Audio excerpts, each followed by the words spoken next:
Bonjour Sébastien, ça va bien? Ça va et toi? Merci de me recevoir, Avec je suis grand en plaisir. forme, je suis vraiment content de te retrouver, ça faisait un petit moment. Ça fait très longtemps. Oui. J'ai exercé comme instituteur primaire pendant 3 4 ans, essentiellement en 6e primaire.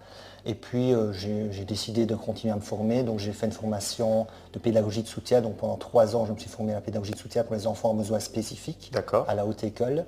Et donc j'étais pédagogue de soutien. Et puis suite à ça, je me suis dit non, c'est pas suffisant, j'ai envie d'aider encore mieux les élèves. Ouais. Et donc j'ai fait un master en sciences d'éducation, également un master c'est 5 ans, mais j'ai pu faire une passerelle donc, de 3 ans.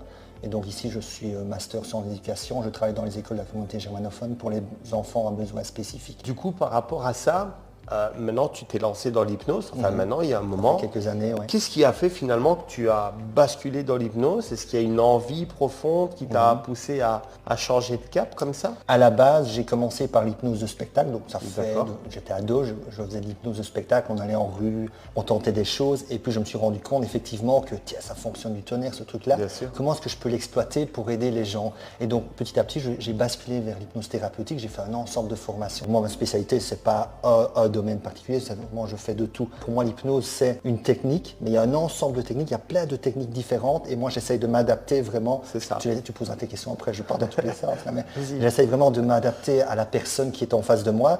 Je la reçois au cabinet, on fait les présentations parce que la personne doit vraiment se sentir à l'aise, hyper bien, c'est le plus important. Je lui explique un peu comment la séance va se dérouler. On fait des tests de réceptivité, moi j'aime bien ça. Une fois que je vois clair sur les mécanismes, sur la manière dont la personne fonctionne, alors on commence la séance en tant que telle. Je demande à la personne, tiens, tu veux être assise, couchée, qu'est-ce que tu préfères?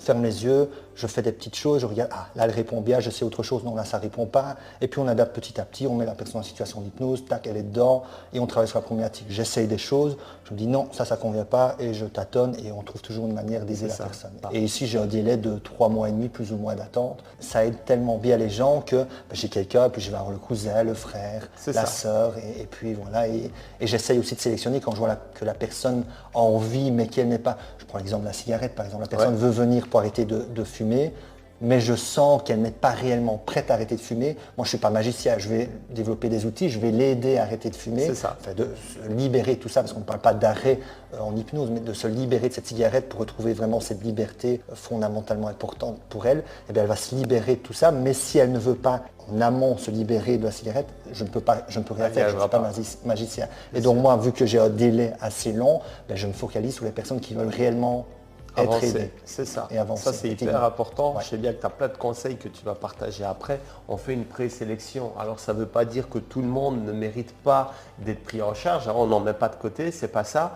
Mais comme toujours dans la vie, des fois, il y a des personnes qui sont OK pour appliquer des conseils pour les entendre et d'autres, ce n'est pas le bon moment. On connaît tous cette personne. On va donner un conseil, mais elle s'en fout, elle le met de côté. Oh, je m'en fous. Et elle continue son schéma, on va dire ça comme ça.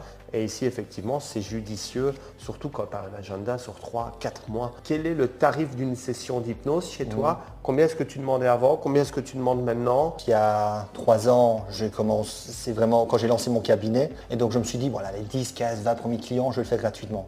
Puis je me suis dit, ça fonctionne du tonnerre, on arrête de fumer, l'anxiété disparaît, incroyable. Et donc sur base de ça, je me suis dit, voilà, je vais fixer quoi comme tarif? Je me suis dit, je vais mettre 50 € parce qu'on parle souvent de 50 €.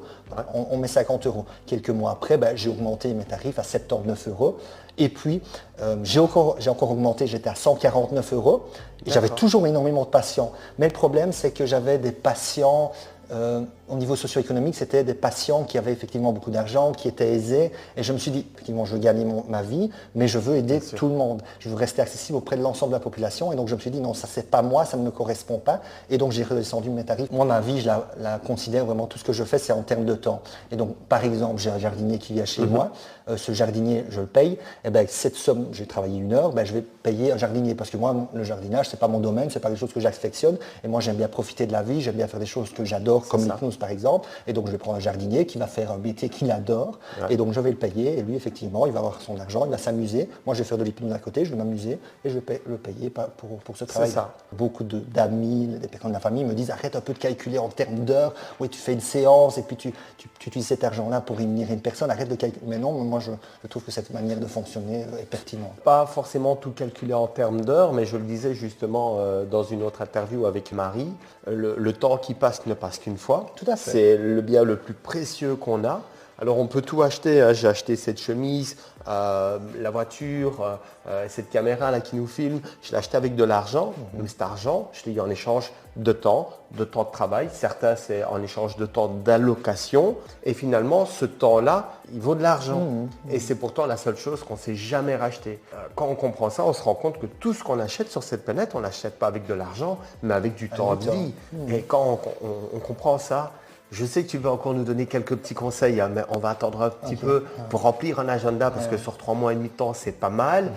Des conseils aussi au cabinet avec des clients pour rattraper des séances quand ça dérape un petit peu parce que je sais que tu as pas mal de choses. On va attendre un petit peu. Je voulais d'abord savoir si tu savais nous partager une anecdote qui t'a marqué pendant une séance d'hypnose. Est-ce que c'est arrivé? Par exemple, une personne ici récemment qui est venue au cabinet, qui m'a expliqué fumer 40-45 cigarettes par jour. Elle est venue chez moi, une séance, tac, terminée. Donc elle n'arrivait pas, elle a tout essayé. Elle a essayé différentes thérapies, elle a tout essayé. Elle m'a expliqué vraiment en détail tout ce qu'elle avait essayé. Je lui ai demandé, est-ce que tu es vraiment prête à arrêter de fumer? Est-ce que c'est définitif pour toi? Oui, j'ai tout essayé, mais je n'y arrive pas. Ok, alors à partir de ce moment-là, c'est gagné déjà pour moi. On a fait cette séance d'hypnose et sur base de ça, on a avancé. On a pris conscience aussi, on peut communiquer avec le corps que si je continue à fumer, tiens, on a demandé à la conscientière, si je continue à fumer, combien d'années il me reste à vivre? 17 ans en moins. Ah oui, ok, à ce point-là. Ok, on repose une autre question. Parce qu'en hypnose, on peut poser des questions à l'inconscient. De l'inconscient, on connaît tout sur nous, des choses qu'on ignore nous-mêmes au niveau conscient. Donc on pose des questions et on réalise à quel point la cigarette est nocive pour nous, à quel point c'est fondamentalement important d'arrêter de fumer, de se libérer de cette cigarette. Mais après, c'est terminé et la personne ressort en se demandant comment est-ce que j'ai fait pour fumer autant d'années. C'est ça. Oui, et moi, à chaque fois, ça m'épate. Mais la personne passe 40 cigarettes à zéro du jour au lendemain, j'ai envie de dire chapeau. Ouais. Et en lien avec ça, justement, pour les personnes qui vont avoir l'occasion d'écouter cette vidéo, moi, sur ma page personnelle liée à mon cabinet, de temps en temps, j'ai des personnes également qui sont venues au cabinet et qui font un témoignage vidéo. Donc, viennent au cabinet 1 semaine, 2 semaines, 3 semaines, 1 mois après, font une vidéo, se filment, me disent voilà, je suis venu chez Monsieur Sébastien, j'ai fait une séance pour la cigarette, j'ai arrêté de fumer. Et donc, si les personnes ont envie d'aller voir ces différentes vidéos, ils peuvent aller sur ma page Hypnose-Sébastien et verront à quel point l'hypnose marche. Et également, n'hésitez pas aussi à aller poser des questions à ces personnes-là. Donc, il y a toujours le prénom de la personne. On peut aller poser des questions aux différentes personnes. Donc, depuis ta page ou ton site, tu as ces vidéos témoignages et quelqu'un qui passe par là peut rentrer en contact avec la personne qui a laissé la vidéo. Voilà, tout à fait. Il y a toujours le nom, on l'identifie parce que de temps en temps, on se dit c'est peut-être une arnaque, la personne n'existe peut-être pas, ou bien j'ai payé. Et donc, on pose des questions réellement à cette personne-là. On l'a rencontrée, c'est un peu plus compliqué, mais si la personne est vraiment motivée, souvent, moi, mes patients ce sont des personnes qui sont vraiment fières d'être venues chez moi, fières d'avoir arrêté de fumer, fières de se libérer de ça, fières de se libérer d'une phobie. Et donc, on a envie d'en parler. Et donc, si on voit qu'une autre personne vient vers moi, vers une autre personne, en disant c'est intéressant, comment est-ce que tu as fait, la personne, naturellement, va se diriger et faire part de son expérience. Ça, c'est déjà un excellent conseil. C'est une très bonne astuce à mettre en place pour remplir aussi un agenda. Bon, c'est une bonne technique. Tu mets en place des retours clients, on sait les contacter et on se rend compte que c'est pas du fake, c'est pas du faux. Ça donne envie. On se dit oui, et le gars il a 200 retours, je contacte, je parle à la personne, comment ça se passe. Ça met en confiance, ça peut rassurer aussi. Tu as quand même suivi beaucoup de formations. Combien en as-tu suivi? Et qu'est-ce qui t'a amené à te dire ok, moi je fais de l'hypnose de rue et je sais ce que c'est parce que personnellement j'en fais, j'en ai fait énormément à l'époque à Louvain-la-Neuve et stop, j'ai envie d'aller vers le thérapeutique. Qu'est-ce qui te pousse à dire je vais basculer de ça à ça? Première question, donc combien de formations? Difficile à dire, je dirais entre 12 et 15. C'est vraiment parce qu'en fait l'hypnose n'est pas reconnue en Belgique et donc souvent une formation c'est proposé par une personne extérieure. Donc je pratique l'hypnose, je vais faire une formation pour expliquer moi comment je pratique. Quelle technique j'utilise dans le cadre de mon cabinet par exemple. Et donc je vais chez cette personne, elle explique un petit peu, on s'entraîne. J'ai commencé par le spectacle et je me suis rendu compte que ça fonctionnait du tonnerre. Je me suis dit, tiens, lié à ma personnalité, j'ai pas forcément envie seulement de m'amuser, mais j'ai envie d'utiliser cet outil pour aider les gens. Il y a une barrière très fine entre le spectacle et le thérapeutique. Mais en amont, c'était vraiment le fait de j'ai envie d'aider les gens. Et donc je me forme au thérapeutique pour aider les gens. Petite anecdote, je me souviens de la formation que tu as suivie avec moi, c'était il y a 3 ans maintenant. Il y a 3 ans, un peu plus. Ouais. Je me souviens qu'au tout début, arrête-moi si je me trompe, on parlait des adductions rapides, on a parlé un peu des tests de suggestibilité. Tu étais là, dans les premiers jours de formation et tu en proposais déjà au groupe. Est-ce que ce que tu proposais à l'époque, est-ce que tu fais maintenant toujours la même chose? Est-ce que ta technique, elle a évolué? Je faisais déjà de l'hypnose et donc je faisais plus de l'hypnose de spectacle à ce moment-là et donc j'avais proposé des petits tests de réceptivité et donc tout le monde était étonné, qu'est-ce que tu viens foutre ici en formation alors que tu maîtrises déjà l'hypnose? Et donc j'expliquais que c'était ici plus dans un cadre thérapeutique et donc on a été plus loin par rapport à ça. Est-ce que j'ai adapté? Oui, j'ai adapté. En fait, ta pratique, elle évolue. À chaque fois que tu mets en place, tu fais une séance d'hypnose, tu remarques certaines petites choses, des petits détails, tu te dis, la prochaine fois, je vais adapter ça. Et petit à petit, tu deviens de plus en plus fort, de plus en plus, on va dire efficace, parce que tu te dis, ça fonctionne, ça fonctionne pas. Et puis tu te renseignes dans la littérature scientifique, tu fais quelque chose en séance et tu te dis, ça c'était hyper efficace, ça c'était pas efficace, pourquoi? Tu vas te renseigner, tu poses des questions. C'est chouette, tu suis ton fil conducteur et tu te laisses quand même... allez, on va dire emporté par la séance pour évoluer. De mon point de vue, et je ne suis pas là quand tu fais tes séances, mais ce qui a fait que ta pratique a évolué, c'est le fait que tu as pratiqué. Ça, c'est super important. La pratique, et d'ailleurs, quand je discute avec différentes personnes de formation, je vois qu'un grand nombre de personnes me disent non, moi je ne pratique pas trop. Le problème, l'hypnose, c'est vraiment de la pratique. Mais il faut pratiquer. Et quand tu pratiques, tu découvres des choses que tu ne peux pas découvrir de manière théorique parce qu'il faut faire pour remarquer. Il faut prendre conscience. Ah oui, je vois, il me l'avait expliqué, mais en fait, je ne percevais pas de cette manière-là. Et en pratiquant, tu évolues. Ouais. Et puis tu utilises d'autres techniques. Tu vas faire d'autres formations, tu vas dire, ça c'est intéressant, mais je vais mélanger la formation de Jonathan avec une autre formation. Et petit à petit, tu évolues comme ça. Quand tu vas voir quelqu'un qui fait de l'hypnose, c'est aussi au niveau relationnel. Et tu vas aller chez quelqu'un, moi on vient souvent chez moi, on me dit j'ai déjà fait l'hypnose, ça ne fonctionne pas. Peut-être qu'au niveau relationnel, ça n'est pas passé, peut-être que la technique n'était pas la bonne, parce qu'en hypnose, il y a plein de techniques. Voilà, l'hypnose, c'est quelque chose au niveau relationnel, c'est le contact humain. Il y a une sensibilité, il y a de la douceur à travers une séance d'hypnose, on ne s'en rend pas compte, mais effectivement, il faut être à l'écoute. L'anamnèse, c'est hyper important, mais au-delà de ça, il faut entendre ce que la personne ne dit pas. Voilà. Et quand on arrive à développer cette sensibilité, on arrive à faire des séances fantastiques. On est d'accord. Ouais. Et puis l'empathie cognitive et émotionnelle, très importante aussi. Vraiment se mettre à la place de la personne. Moi, souvent quand je parle à la personne, j'ai même presque les yeux fermés, souvent parce que je me mets à sa place, j'essaie de comprendre vraiment, mais jamais dans le jugement. Et des fois, on me dit même, j'ai une personne qui vient pour l'arrêt du tabac, j'ai déjà eu des personnes qui reviennent 2 ans après, qui ont arrêté pendant 2 ans, et puis il y a eu quelque chose, ils ont repris, et me disent, j'ai hésité avant de revenir parce que j'étais un peu gêné par rapport au fait que j'ai repris la cigarette et c'était tellement magique que j'étais gêné de revenir. Alors je leur explique vraiment, je ne suis pas dans le jugement, tu reviens, ça arrive, il y a eu un événement qui s'est produit. Pour plusieurs raisons, tout à fait. Et on revient, on refait une séance, on remet en place les différents paramètres, on essaie de comprendre ce qui s'est passé, pourquoi tu as craqué, entre guillemets.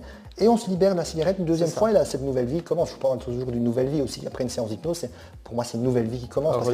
Un renouveau. Est-ce que toi, tu pourrais donner des conseils pour justement arriver à être plus dans cette écoute active par rapport à leur clientèle? Je pense qu'il faut quand même avoir une part d'être dans la personnalité, d'être comme ça de manière innée, où tu es vraiment une personne attentionnée, où tu aimes aider les autres, entre guillemets. Donc, tourner vers l'autre. Voilà, tourner vers l'autre. Ouais. Tout le monde, j'ai envie de dire, tout le monde peut faire de l'hypnose, mais tout le monde ne peut pas le faire de manière efficace. Il faut vraiment avoir cette partie d'écoute, d'empathie cognitive, émotionnelle, cette posture de non-jugement, ça c'est fondamentalement important. Tu peux développer certaines choses, développer cette écoute, être attentif. Quand tu pratiques une séance, tu fais attention, qu'est-ce qui fonctionne, qu'est-ce qui ne fonctionne pas. Si ça ne fonctionne pas, essaye de comprendre, pose la question au patient aussi, tiens, c'était pas top au début, c'est pas toujours top, pourquoi, qu'est-ce que tu as ressenti, qu'est-ce qui s'est passé?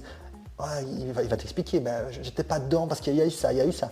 C'est pas grave, tu reviens 2 jours après, dans 2 jours, on va recommencer, ou une semaine après, et on recommence, on refait la séance, et après tu reposes la question, c'était mieux, oui, pourquoi? Et donc vraiment, au début, ne te prends pas pour, entre guillemets, le maître du monde, tu apprends, et tu vas voir qu'à un moment donné, tu seras très fort, très puissant, et que les gens voudront venir chez toi, et puis à un moment donné, tu auras un délai de 3 mois et demi, 4 mois, parce que les gens vont prendre conscience que c'est efficace, l'hypnose c'est efficace, il faut juste l'utiliser correctement. Mais vraiment, s'il y a des mots à retenir, c'est empathie cognitive et émotionnelle et le non-jugement. Et cette posture vraiment de « je suis là pour toi, je ne te juge pas, je suis là pour toi, pour vraiment t'aider » et la personne va le ressentir directement, clairement. Est-ce que tu peux donner d'autres conseils vraiment pour arriver à mener au mieux une séance d'hypnose? On me contacte, voilà. Bonjour monsieur, telle personne est venue chez vous, ça fonctionne très bien, est-ce que je peux prendre rendez-vous? Première question que je lui pose, ok, est-ce que tu veux venir au cabinet ou tu veux que je vienne chez toi? Parce que c'est vraiment la personne va être à l'aise. On me dit par exemple, je préfère au cabinet parce que chez moi j'ai des enfants, c'est un peu compliqué. Ok, tu viens au cabinet. Souvent je dis, j'ai un délai de 3 mois et demi, donc soit tu attends 3 mois et demi, j'ai également une liste de désistement. Ou bien je te mets sur la liste de désistement et en fait je suis ma liste. Et dès que j'ai un désistement, première personne, deuxième personne. Et dans ma liste de désistement, j'ai également des priorités. Si c'est quelqu'un qui doit absolument venir, je vais la mettre au-dessus, c'est un système que j'ai trouvé. Je l'accueille, elle rentre au cabinet. On fait la présentation, je lui demande, tiens, tu veux boire quelque chose, un verre d'eau, un café, vraiment la mettre à l'aise. Elle doit vraiment se sentir à l'aise, elle doit sentir que je suis là pour l'aider. On discute, tiens, qu'est-ce que tu fais dans la vie? Et puis petit à petit, on va basculer vers l'hypnose. Tu as déjà entendu parler d'hypnose? Est-ce que tu as déjà fait de l'hypnose? Souvent c'est non. Si c'est oui, comment tu l'as vécu? Comme ça, j'ai déjà des indices, moi, pour ma séance. Si c'est non, j'explique un petit peu, parce que ça, c'est fondamentalement important aussi pour ceux qui pratiquent l'hypnose, c'est expliquer ce qui va se passer. Parce qu'au niveau, l'être humain, il a peur de l'inconnu. Donc, plus tu expliques ce qui va se passer, plus la personne va être confiante, rassurée. Démystifier l'hypnose, c'est un des conseils qu'on donne en formation toujours. Et alors, petite parenthèse, que tu parles de démystifier, et c'est un conseil que là, je vous partage. Quand j'ai mes clients qui n'ont jamais été en hypnose, je les accueille, je leur explique ce qui va se passer, je leur explique l'induction. Voilà, en premier, je vais te demander de faire ça, puis tu feras ceci, puis tu feras cela, et puis on sera en état hypnotique. Et après, quand on le fait, même ceux qui sont forts dans le mental, ils sont au courant de ce qui se passe. Et en fait, on rentre presque dans une série de IS-7 déguisés. Et même ça t'aide pour ton induction. On discute encore un petit peu, je demande à la personne, tiens, est-ce que tu as des questions? Parce que des fois, il y a des petites questions qui émergent. Oui, est-ce qu'il va y avoir ça, ça et ça? Est-ce que je vais m'endormir? Souvent, c'est la question qui revient. Est-ce que je vais dormir? Non, tu ne vas pas dormir. Ça également, c'est très important. L'hypnose, c'est un état de conscience modifiée. On reste présent, c'est juste qu'on se sent différent. Et puis, je prends toujours l'exemple de l'alcool. Quand tu bois de l'alcool, tu te sens différent. Tu es dans un état différent. Mais l'hypnose, c'est encore différent. C'est un autre état de conscience modifiée. C'est juste pour permettre à la personne d'avoir moins peur, de se dire « Ah oui, c'est un état différent. » Il y a l'alcool et puis encore l'hypnose. C'est pas du tout comme l'alcool, mais c'est un état second en fait. Et dans cet état, on peut se libérer de la cigarette, on peut libérer cette anxiété, parce que l'anxiété est liée à l'enfance peut-être, on peut perdre du poids, on peut faire un ensemble de choses. Tu vois, je ferme de nouveau les yeux parce que je me mets déjà dans cette situation comme si on allait faire une séance d'hypnose. J'explique, voilà, maintenant on va commencer, si c'est bon pour toi, il n'y a plus de questions. On peut s'asseoir ou rester couché, il y a des personnes qui préfèrent être couchées, d'autres assises. Et donc, on s'assied par exemple, on ferme les yeux et on commence. Et une fois qu'on est dans cette situation d'hypnose, je commence l'induction, je me dis « Ah, ça ne marche pas du tonnerre ». On fait autre chose. Mais la personne qui vit cette séance ne le remarque même pas parce qu'elle ne connaît pas l'hypnose. Donc j'adapte, je change de technique, un truc qui n'a rien à voir. Et petit à petit, on y arrive toujours, on est dans cette situation d'hypnose. Une fois qu'on y est, je commence à travailler sur la problématique.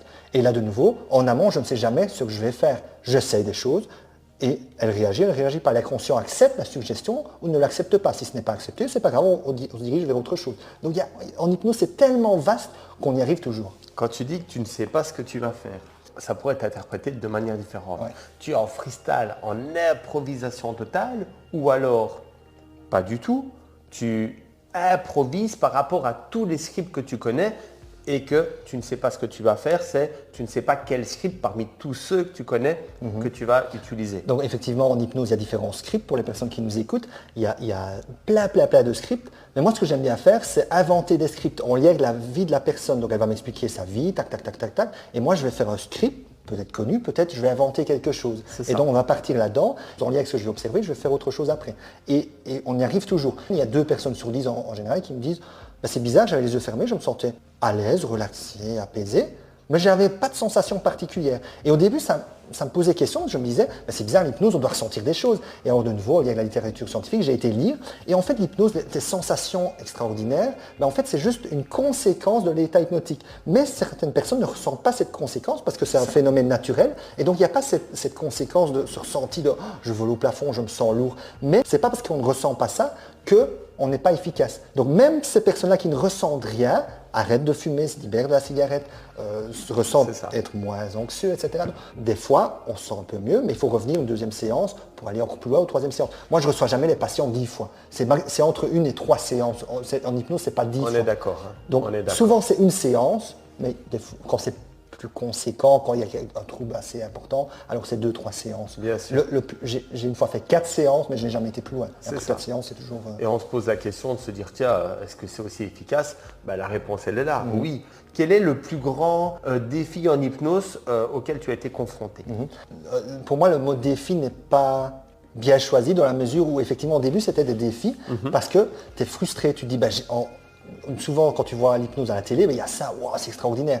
Et donc par rapport à ces prérequis, à cette manière de voir l'hypnose, tu es déçu. Mais maintenant je ne le perçois plus comme défi parce que c'est quelque chose de naturel. Et donc maintenant ça fonctionne toujours, donc je n'ai plus de défi en tant que tel, parce que ça fonctionne toujours. Et même s'il n'y a pas cette sensation extraordinaire, s'il n'y a pas d'effet spectaculaire, mais c'est pas grave, parce que je sais que c'est normal, parce que je me suis documenté. Et donc, en lien avec les personnes qui veulent commencer l'hypnose, documentez-vous, allez lire des choses. Si vous êtes frustré, renseignez-vous, posez des questions. Et cette frustration, jamais s'arrêter. Pas se dire, ça ne marche pas, j'arrête l'hypnose. J'en connais beaucoup qui se disent, il y a 2-3 échecs, on arrête.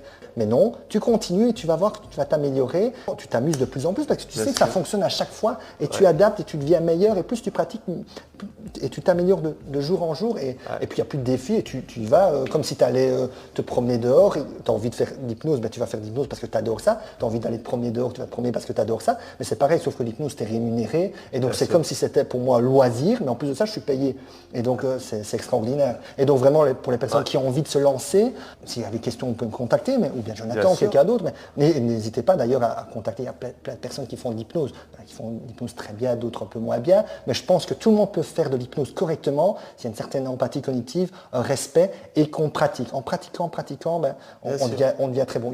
Et j'ai envie de dire, tout le monde peut faire de l'hypnose. Cette pratique-là dont tu te parles, où finalement ça devient, t'en fais la comparaison, à aller dehors et à se balader, parce que c'est aussi simple que ça. Pour celles et ceux qui nous regardent, ils disent non, c'est pas possible, ils sont en train de raconter des bêtises. Souvenez-vous la première fois où vous êtes retrouvé au volant de la voiture, la toute première fois. Certainement avec votre papa ou votre maman à côté de vous, guide en tout cas. Attention, tu vas écraser la dame. Laquelle? Celle qui a 200 mètres la plus loin sur le trottoir. On est d'accord? On est un peu stressé, il faut penser à plein de choses, il faut embrayer, il faut passer une vitesse, il faut regarder à gauche, à droite, c'est le bazar. Et puis maintenant, après des mois, après des années où on est au volant, c'est naturel, on est beaucoup plus à l'aise, on écoute de la musique, on se permet de décrocher quand le téléphone sonne. Donc effectivement, il y a un naturel, ça devient une seconde nature, comme l'hypnose, bien sûr.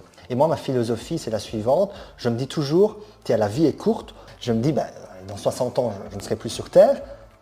Et j'imagine dans 300, 400 ans, personne ne va se rappeler de moi. Et donc, dans ce cadre-là, dans cette manière, dans ce paradigme-là, je me dis, autant vivre à fond, autant essayer. Et je me foire, je m'en fous, dans 200 ans, on ne s'en rappellera même pas. Et donc, moi, je perçois les choses, tout ce que je fais, c'est comme ça. Pas besoin d'être gêné, parce que voilà, dans 200 ans, je ne serai plus là. Et ça peut peut-être aider les personnes qui se lancent. Dites-vous, dans 200 ans, on ne sera plus là. Vivez votre vie à fond, faites ce que vous avez à faire, profitez de la vie. Vous avez envie de faire de l'hypnose, faites de l'hypnose et foirez au début. Et vous allez foirer parce qu'on foire toujours au début. Foirez au début, recommencez et vous allez vous améliorer et devenir de très bons praticiens. Et ça, c'est vraiment une philosophie, une manière de percevoir les choses. Et ça fonctionne pour tout, c'est pas juste pour l'hypnose. Hyper important la motivation. Par rapport souvent aux addictions, il faut le savoir, il y a de la récidive. Je suis souvent en Thaïlande, j'y étais à Chiang Mai, donc dans le nord de la Thaïlande, il y a quelques mois, et j'ai fait une séance d'hypnose à Belge, qui était là-bas, parce que j'organise des retraites énergétiques, et je lui ai fait une séance sur la cigarette. Donc du jour au lendemain, il a arrêté de fumer, ça a duré, je crois, 6 ou 7 mois, cet arrêt, et puis dans sa vie privée, il y a eu des changements, il y a l'émotionnel, il y a une reprise. Mais alors, des fois, on me dit, oui, mais tu vois, l'échec, on a une victoire pendant 6 mois. C'est ce que je dis aux patients. Pendant 6 mois, on a arrêté la cigarette et on était à un paquet par jour. Rends-toi compte de la victoire. On peut reprendre un rendez-vous et on est reparti pour 6 mois, pour 1 an, pour 2 ans, jusqu'au prochain, on va dire, gros coup, un choc émotionnel. Donc c'est vrai que le prendre personnellement, au début je le prenais, maintenant plus, parce que j'ai compris certaines choses. On a de la bouteille et on se rend compte que finalement, il y a plein des paramètres. Et la seule chose qu'on devrait vraiment arriver à prendre personnellement, on accueille le client, comment est-ce qu'on va le mettre?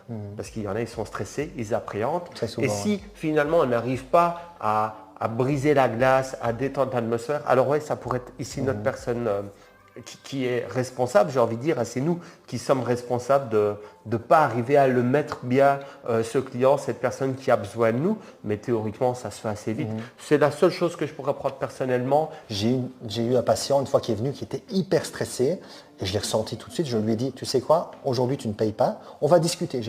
On a discuté pendant une demi-heure, 40 minutes et j'ai rassuré par rapport à ça. Et puis je lui ai dit, voilà, maintenant tu tu retournes à la maison, tu penses à tout ce qu'on a dit et on va fixer un rendez-vous. La prochaine fois que tu viens, tu seras déjà plus apaisé. Et on a fait la séance la fois d'après et il n'a pas payé, il est venu après, ça s'est super bien passé. Ouais, aussi, donc ça c'est un conseil qu'on pourrait donner également aux personnes qui ont envie de se lancer. Dans les autres conseils, j'en applique un que je me suis mis en tête il y a quelques temps. Et alors une technique c'est, ok, je t'explique ce qu'est l'hypnose, on démystifie. Tu peux prendre ton téléphone si tu veux et tu peux enregistrer la séance d'hypnose. Ah bon? Oui, tu peux l'enregistrer comme ça, après tu la réécoutes à ton aise chez toi. Et rien que de dire ça, l'inconscient de la personne sait qu'elle a une preuve de ce qui s'est passé, un enregistrement de ce qui s'est passé et ça rassure complètement. Et après la séance, je dis souvent, l'idéal, ce serait de peut-être pas réécouter la bande, ça dépend ce qui a été fait. Hein. Si c'est de l'ancrage, c'est ok, mais si par exemple on a fait des régressions pour des traumas, je veux dire, bon, ce serait peut-être l'idéal de l'effacer là maintenant, mais ça a permis d'enclencher une séance hypnose. Donc si vous aussi vous avez envie de vous libérer d'une addiction, d'un problème, quel qu'il soit, finalement d'être pris en charge par l'hypnose, n'hésitez pas à contacter Sébastien. Alors c'est vrai, on a des délais qui sont sur 3 mois et demi, 4 mois, ça peut être long, mais il y a une liste d'attente aussi pour les désistements et ça peut être votre cas.